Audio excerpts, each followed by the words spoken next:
These lines are Taiwan's 14 underwater internet cables that connect the island to the rest of the world. In August, China held military drills in these 6 zones on top of some of this critical infrastructure. And while Beijing hasn't said these cables are a target, China's increasing military activity in the region is putting this vulnerable connection at risk. If the communication was not able to function very well during the wartime, that will become a disaster. So here's how Taiwan's internet is under threat and what the island is doing to beef up and defend it. Submarine cables are bundles of fiber optic lines about the thickness of a garden hose. 98% of international internet traffic goes through them, and the cables surrounding Taiwan play a critical role in connecting the Asia-Pacific region to the web. North Asia to Southeast Asia is need to go through Taiwan or nearby ocean. A lot of countries will be impacted if Taiwan cable has an issue. Kenny Huang runs the Taiwan Network Information Center, a nonprofit that works with the government to coordinate cybersecurity research and response. Everything relies on the internet. So the importance of submarine just like the blood to our body. But this infrastructure is precarious, even when there's no military activity nearby. Fishing and other maritime activity can damage the cables, especially in the busy seas around Taiwan. And natural disasters like earthquakes or typhoons are capable of disabling multiple cables at once. That happened in December 2006, when an earthquake in Taiwan cut several cables, drastically restricting communications across Asia. During the earthquake, I remember telecommunication company, they are only able to maintain some portion of their voice call. The data communication was very poorly maintained. And security analysts say this infrastructure could be particularly vulnerable to being damaged or disabled on purpose.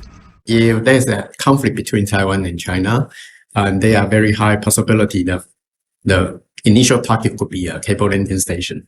These dots are Taiwan's landing stations, the places where a submarine cable connects to a local network. The island has 4 of these locations, and they were focal points during a series of war games run by a U.S. think tank. Last year, it explored what Chinese military action in the region around Taiwan would look like.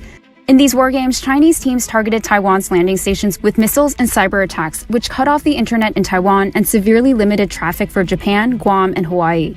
Each time, China gained the upper hand because Taiwan's team was forced to shift its focus away from defense to restoring its ability to communicate with the outside world. To repair any damaged infrastructure, Taiwan would need help from private companies and nearby countries like Japan. But security analysts say any assistance would be unlikely amid military activity. Just take a look at what happened to the Trans-Pacific Express during China's recent drills. On July 25th, this cable, which connects Taiwan to other countries, suffered a failure off the north coast of the island. About a week later, a Japanese cable repair company dispatched a ship to fix it. But 3 days later, China's military exercises began, and the ship was unable to fix the connection. It's questionable if any maintenance operator willing to repair the cable, because in the wartime, I believe that will be very tough for them to do that kind of maintenance. China's State Council Information Office didn't respond to a request for comment about whether Beijing considers Taiwan's cable infrastructure a target and if it would allow repairs during military activity. So Taiwan is looking to protect itself by adding more connections to the internet, like this new cable called Apricot, which has funding from Meta, Alphabet, and telecom operators in Taiwan, Japan, and the Philippines. It's due to start service in 2024. And alongside laying more cables, Taiwan is also looking to create a backup with this. Low Earth orbit satellite systems like SpaceX's Starlink can provide internet access without any physical connections over land or sea. During a visit to SpaceX's headquarters in California in July, Taiwan's Minister of Science and Technology said the island was committed to continuing its close and mutual cooperation with the company. Taiwan's Minister of Digital Affairs said in a statement that the island's internet is a national security issue, and the government is allocating funds to multiple solutions, including 5G base stations and satellite connectivity. But integrating these options into Taiwan's communication systems could take years. Satellite communication is not something like a plug and play. We need to make sure when we need it, it will be in place.